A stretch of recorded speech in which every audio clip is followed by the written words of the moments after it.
네, 2부 뉴스 듣도록 하겠습니다. 이성윤 아나운서. 네, 2부 뉴스 시작합니다. 터키 중앙은행이 적절한 통화 정책에 실패해 터키 경제를 더욱 악화시키고 있습니다. 터키 리라화 가치는 사상 최저로 추락하고 있고 터키 중앙은행이 기준금리를 동결하고 시장 안정화 정책을 내놨지만 투자자들은 이를 불신하는 상태입니다. 전문가들은 터키 중앙은행이 물가 상승과 최근 신흥국 자금 유출 등을 감안해 더 공격적인 긴축 정책을 선보이거나 과감한 시장 안정화 정책을 내나서야 한다고 지적했습니다. 한편 싱가포르 달러화 역시 중국의 위안화 추가 절하 가능성과 지지부진한 경제 때문에 약세를 이어갈 전망입니다.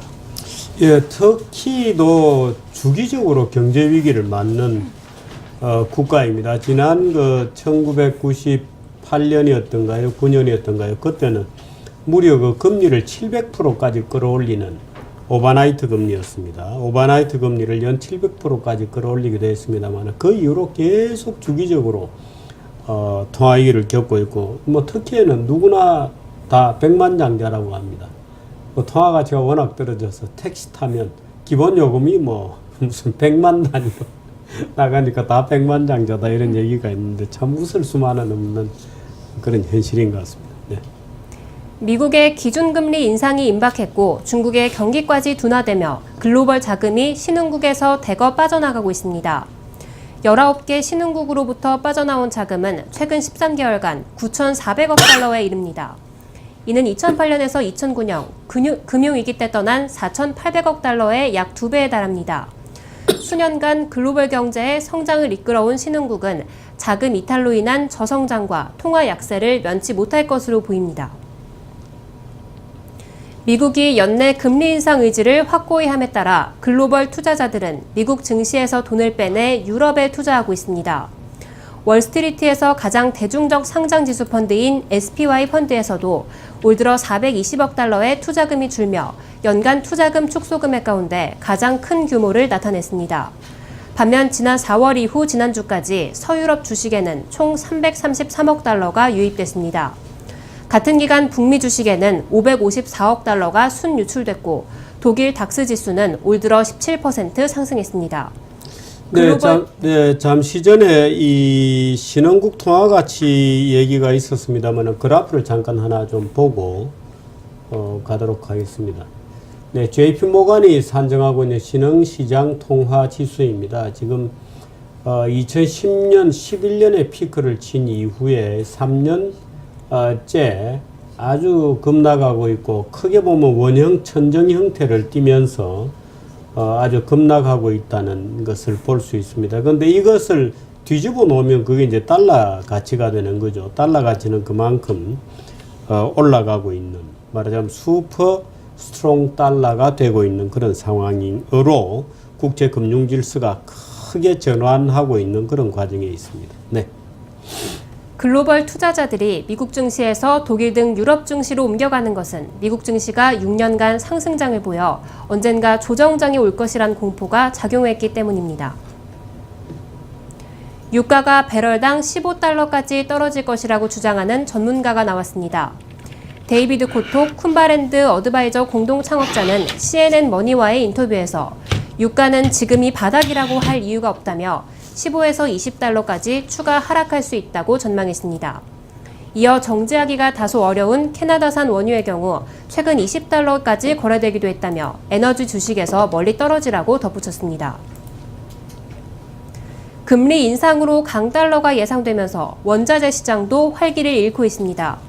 게다가 중국 경기 침체로 원자재 수요가 줄 것으로 예상되며 원유 가격이 배럴당 40달러대로 주저앉았습니다. 구리와 알루미늄, 금 시장의 상황도 좋지 않습니다. 다만 양적 완화의 여파로 시중에 유동성이 넘치면서 부동산 시장은 적색 경보가 나올 정도로 아직 돈이 몰리는 상황입니다. 네, 지금 원유는 이렇습니다. 지금 WTI가 0.12달러, 42.5달러 약간 떨어졌습니다. 그 다음 브렌트유는 약간 약 강세고요. 그렇습니다. 그 다음에 금은 오늘 약간 올랐군요. 1122달러. 지금 오르고 있는 중입니다. 그다음에 구리는 이제 산업 수요는 이제 구리가 더 중요한 거죠. 구리 같은 경우는 1.1 달러. 그다음 이건 농산물입니다. 이제 밀 뭐 이런 게 약간씩. 어제 저녁에는 WTI가 약세로 출발했습니다만 새벽엔 강세로 끝났고요. 오늘도 일단 약세로 출발하고 있습니다. 이 42.5달러입니다만은 머지않아서 40달러를 한번 무너뜨리는, 지금 15달러까지 떨어질 것이라는 얘기는 적어도 제가 이 석유 시장을 쭉 관찰해온 이후의 것으로는 가장 낮은 그런 전망치가 지금 나온 상황이라고 봅니다. 자, 오늘 뉴스는 여기까지입니까? 네, 그렇습니다. 예, 뉴스는 여기까지 듣도록 하겠습니다.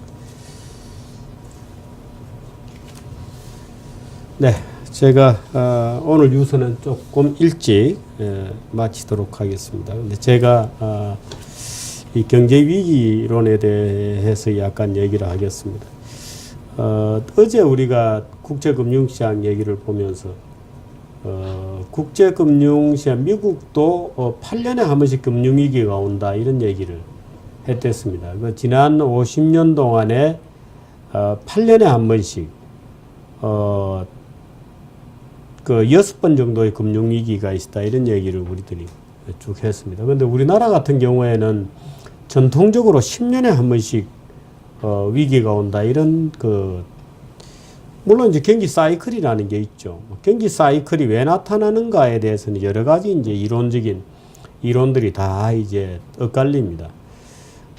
물론 이제 뭐 경기 이론에 관해서는 전형적으로 소위 이제 오스트리아 학파의 경기 변동 이론을 저는 가장 현실에 접근한 것이다 이렇게 봅니다만, 그래서 이 경기 흐름의 그 대책으로서도 금융이라기보다는 구조조정의 전공법으로 가야 된다고 저는 생각합니다. 그런데 우리나라 같은 경우에 보면 60년, 70년, 80년, 90년 매 10년 단위로 꺾어질 때 해가 60, 70, 80, 그러니까 70년이면 71년, 72년, 또 80년이면 80년, 81년, 90년, 91년, 그러다가 조금 앞당겨져서 97년 말에 외환위기가 온 겁니다.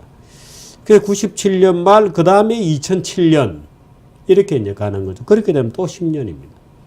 작은 사이클이 있습니다. 그 10년 사이클이 돌아가는 과정에서 또 가운데 작은 사이클이 돌아가는데 대개 금융위기입니다. 그러니까 경제위기라기보다는 금융위기. 대개 경제위기는 이제 구조조정이 안 되고 과잉 투자가 생기면서 그 과잉을 해소하는 과정으로서 이제 경기의 부진이 나타납니다만은, 예를 들어 지금 우리가 얘기한 조선, 해운 뭐 이런 업종에서 정말 뭐 어마어마한 말하자면 부실이 지금 쌓이고 있고 대우조선이다, 현대중공업이다 이런 고뇌를 안고 있죠. 그래서 이제 뭐 아까도 잠깐 얘기했습니다만은 뭐 산업은행이다, 수출입은행이다, 신용보증기금 이런 데서 머지않아서 공적 자금을 또 받아야 되지 않겠는가 이런 어떤 쇼크가 올 거다 이런 걱정들을 지금 합니다만은, 그 10년 주기가 움직이는 가운데 또 5년 주기로 돌아가는 것은 예를 들어 카드 사태라든지 뭐 이런 식으로 해서 작은 사이클이 돌아간다고 흔히 보는 겁니다.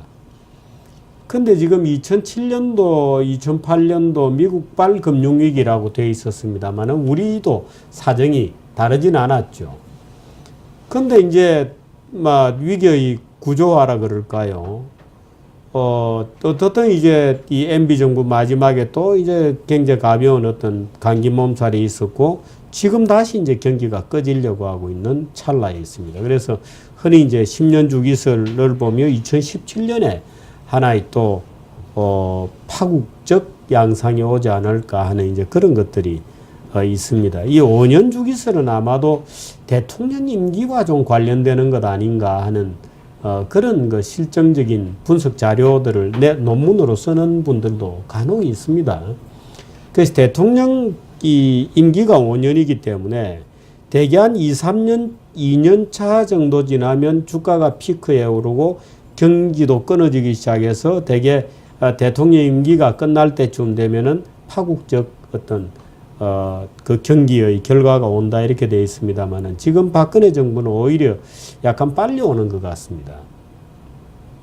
그렇게 되면 이 5년 주기가 오히려 조금 더 당겨지는 것 같고, 그래서 호흡 주기가 전체적으로 조금 당겨지면서 이 10년 주기도 좀 당겨지는 것 같다. 그래서 어제 월제 같은 데 보면은 미국 같은 경우에 지난 50년 동안에 8년 주기로 경기 사이클이 있었다 이렇게 보는데, 8년 주기라고 하면은 미국 대통령은 대개 8년 정도 하죠. 그렇게 보면 이제 정치 사이클하고 이 경제 사이클하고 굉장히 맞아떨어지는 그야말로 우연적 일치들이 있습니다.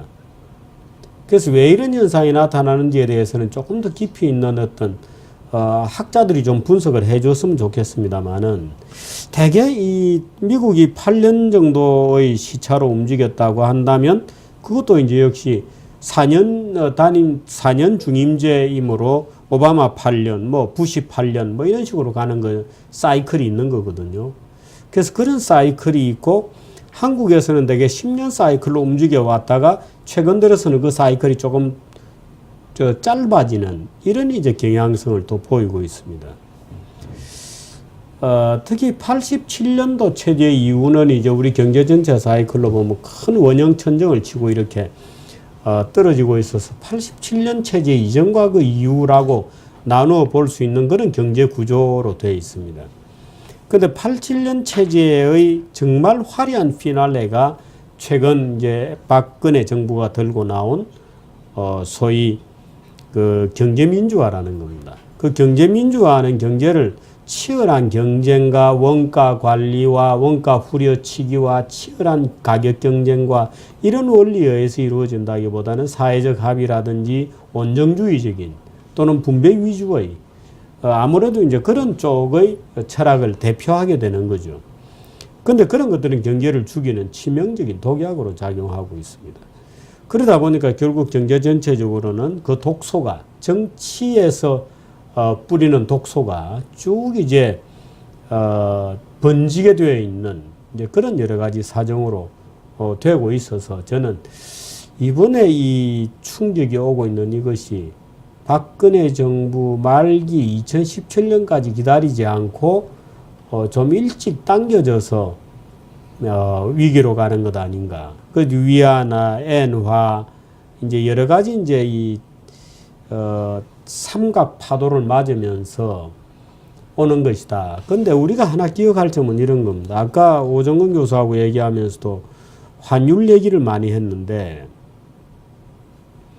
제가 그러고 보니까 미리 보는 환경을 우리 기다리고 있는데 미리 보는 환경을 안 하고 그냥 얘기를 하고 있고, 미리 보는 환경도 하도록 하겠습니다. 근데 이렇습니다. YS 때 제가 우리 97년도 외환위기에 대해서는 정규제 뉴스 외에 정규제 TV 시절에 제가 외환위기의 비밀이라고 하는 8편짜리 꽤 큰 시리즈에서 충분히 말씀드렸다고 생각해서 여러분들이 그것도 다시 한번 좀 자료를 찾아보시기 바랍니다. 그런데 그 당시 외환위기가 온 여러 가지 과정을 보면 이 김영삼 대통령의 참으로 어리석은 것도 굉장히 크게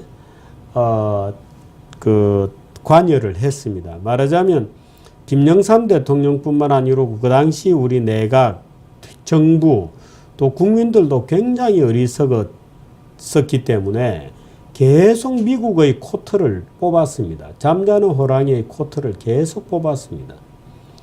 제가 그때 일선기자 시절이었는데요. 농림부 장관이 미국에 가서 농업협상하고 오면 김포공항에 들어오면서 이렇게 하고 들어왔습니다. 이겼습니다. 미국의 농산물 수입 공세를 내가 막았습니다. 담배 한 까치, 미국 양담배 한 까치도 안 팔아주도록 내가 다 틀어막고 왔습니다. 하면 잘한다고 하고, 그 다음 상공부 장관이 한두 달 있다가 또 미국 갔다 오면 또 김포공항에 들어오면서 또 이겼다 하고 또 들어옵니다. 이번에는 뭐가 이겼냐? 미국 자동차 이번에도 한 대도 안 팔아주도록 제가 철저하게 틀어막아 왔습니다. 이라고 들어옵니다. 그 해 1년 내내 그랬습니다. 각 장관들이 미국 가서 미국은 어떻든 한국에 조금이라도 시장 개방하면 담배도 팔고 농산물도 팔고 쇠고기도 팔고 자동차도 좀 한 대라도 더 팔아달라고 애원을 하고, 한국에서는 무슨 소리냐 하고 뭐 데모하고 난리가 나는 거죠. 한 대도 안 팔아줬습니다.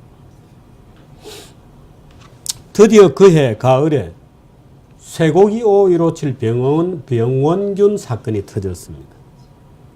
일본, 싱가포르, 홍콩, 한국이 다 터졌습니다. 병원균 5157 사건. 여러분 혹시 기억하실지 모르겠습니다만 병원균 5157 조금 조용히 하세요. 병원균 5157 사건은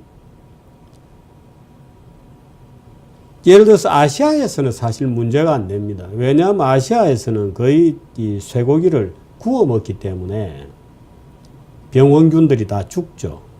근데 이 병원균, 그래서 일본, 홍콩들이 병원균 사건 우리하고는 별로 상관없어 이러고 다 덮었던 겁니다. 근데 한국의 일부 반미 세력들이 병원균 5157 사건을 가지고 계속 데모를 벌려갔던 겁니다. 그래서 근데 김영삼 대통령이 질질 끌려갔습니다. 그래서 한 달 넘어 걸렸습니다. 그러니까 클린턴이 급기야는 미국 농림부의 담당 과장이 한국 농림부의 담당 과장한테 전화해서 좀 봐달라. 야, 너희들은 다 불고기로 먹지 않냐. 근데 병원균 5157하고 대한민국 사람들이 건강하고 무슨 상관이 있냐. 그 우리처럼 피가 줄줄 흐르는 스테이크를 먹는 것도 아니지 않냐. 하고 이제 부탁을 하고 안 들어주고 그러면 이제 미국 농림부 국장이 한국 농림부 국장에게 전화해서 부탁하고 그래도 안 들어주고 그러면 미 농림부 차관보가 자기 파트너에게 전화해서 또 안 들어주고 농림부 장관이 전화해도 안 되고 그 다음 국무부 장관이 나서서 야, 너 자동차 담배 안 팔아주는 건 좋은데 미국에도 농민들은 정말 곤란해. 그러니까 소고기는 좀 봐줘. 그래도 안 받아준 겁니다. 그래서 급기야는 빌 클린턴이 김영삼 대통령에게 전화를 했습니다. 와이스 대통령, 야, 너가 아무 상관이 없지 않냐. 무슨 쇠고기 구워 먹는 나라에서 병원균 가지고 그러냐. 그거 다 구우면 없어지는 거고 일본도 덮었고 홍콩도 덮었는데 한국은 너무한다. 한 번만 봐주라. 그래서 김영삼 대통령이 그래 클린턴아 우리 한번 봐줄게 하고 덮었습니다. 그런데 불과 그로부터 한 달 만에 대한민국이 외환위기로 빠져들었습니다. 그래서 미국에 쫓아갔죠. 돈 좀 구워달라고. 미국이 구워주겠습니까? 미국이 구워주겠습니까? 그래서 일본에 쫓아갔습니다. 일본이라도 돈 좀 빌려달라. 그 일본에 가니까 미국에서 이미 편지를 보내놨어요. 그 당시 미국의 루빈 재무장관이 일본의 미스스카 대장상에게 편지를 보내왔습니다. 좀 있으면 한국이 일본을 찾아와서 돈을 구워달라고 할 텐데 경거망동하지 마라. 그래서 일본은 그 편지를 보여주면서 이걸 닦았습니다. 야, 큰형님이 하지 마래. 깨끗하게 외환위기로 아주 거친 구조조정을 받고 한국 애들 손 좀 봐줘. 이렇게 된 겁니다. 한국 애들 손 좀 봐줘. 한국 공무원들 정말 못 믿겠다. 이렇게 된 겁니다. 왜? 미국의 루빈 재무장관이 미국 재무장관으로 취임하기 바로 2, 3개월 전에 우리나라에 왔었거든요. 우리나라에 와서 그때 골드만삭스라고 하는 정말 빅네임의 회장 자격으로 한국을 왔는데 한국 공무원들을 만나러 가니까 장관을 원래 만나기로 아마 했을 겁니다. 와서 장관 가니까 국회 가고 안 계시는데요. 그럼 차관도 국회 가고 안 계시는데요. 그러니까 골드만삭스 명색이 회장이 와가지고 저 과천에 우리나라 재무부를 찾아가면서 가방을 들고 계단을 왔다 갔다. 그럼 차관은 계신가? 차관도 안 계신데요. 그럼 차관보 계신가? 차관보도 안 계신데요. 그런 수모를 당하고 돌아가서 불과 몇 달 만에 미 재무장관이 된 거예요. 그래서 한국에서 재무부에서 야, 돈 떨어졌습니다. 좀 도와주세요 하고 쫓아왔을 때 도와주고 싶겠어요? 그런 겁니다. 제가 지난번에 박근혜 대통령이 전성절에 가서는 안 된다. 전성절 프레이드에 가서는 될 말이냐 하고 그때 좋은 말로 얘기 드렸죠. 왜? 전성절이 그게 중국 공산당이 이긴 전쟁도 아니다. 장개석이 이긴 날이죠. 또 중국 공산당이 6.25 전쟁에 개입해가지고 우리가 통일할 수 있는 저로 기회를 무산시킨 책임이 있는 거다. 정신이 멀쩡한 나라 중에 누가 중국 전성절에 가는 나라가 없다. 이런 얘기를 드렸습니다마는 다 그런 원칙을 하나하나 지켜주는 것이 돈입니다. 국가의 명운에 걸린 거예요. 대통령이 함부로 경거망동해서는 안 되는 겁니다. 미국이 계속 아까 처음에 제가 얘기 드렸잖아요. 예? 함부로 하지 마라. 가더라도 프레이드는 참여해서는 안 된다. 하도 가겠다고 하니까 미국이 양보해 주는 겁니다. 처음에 가지 마라 그러다가 하도 가겠다고 그러니까 오케이 그럼 가는 건 좋은데 열병식에 그거는 경거망동 좀 안 해줬으면 좋겠다. 근데 가서 중국이 혹시 아침에 하다가 시진핑이가 박 대통령 손을 잡고 지금 우리 군인들이 기다린다고 잠깐만 보고 가시라고 잡아당기면 어떡합니까?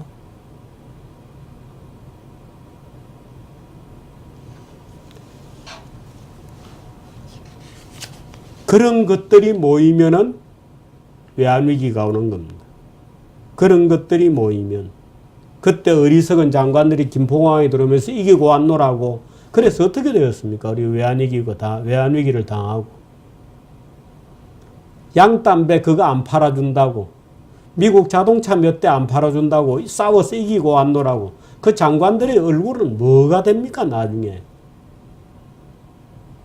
참으로 어리석은 자들의 득이만면한 이기고 왔노라고 어리석은 얼굴들이 되고 말았죠. 그 국가의 명운이라는 것은 그런 겁니다. 뭐 자존심으로 하고 원래 우리가 아버지들이 왜 밖에 가서 비굴하게 사나요? 자기 혼자면 밖에 가서 비굴 안 해도 되죠. 그런데 뒤에 자식이 딸리고 마누라가 있고 하면 직장 상사가 뭐라 그래도 좀 참고 그렇게 사는 겁니다. 국제 세계도 마찬가지예요. 그저 존심 하나 내세워서 왜 해치펀드하고 일국의 중앙은행하고 보통 왜 중앙은행이 지나요? 영국 중앙은행이 소로스한테 졌습니다. 힘이 없어서 집니까? 아닙니다. 소로스는 딸린 자식이 없지만 영국 중앙은행은 딸린 자식이 많아서 지는 거예요. 왜? 진짜 주먹 쥐고 싸우면 자식들이 다치잖아요. 그래서 그런 겁니다. 뭐 일국의 대통령이 뭐 누가 자존심이 없어서 미국 눈치 보냐, 중국 눈치 보냐? 아닙니다. 자존심 때문에 그런 건 아니죠. 그런 것들이 잘못된 선택들이 누적되면 어느 순간에 당하는 겁니다. 그런 얘기를 좀 드렸습니다. 이어서 미리 보는 환경 보시겠습니다. 스파클링 하면 생기 있어지고 맛있어지고 건강해지고 행복해집니다. 당신의 생활에 스파클링이 필요한 순간 정수 얼음은 물론 다양한 농도의 스파클링을 바로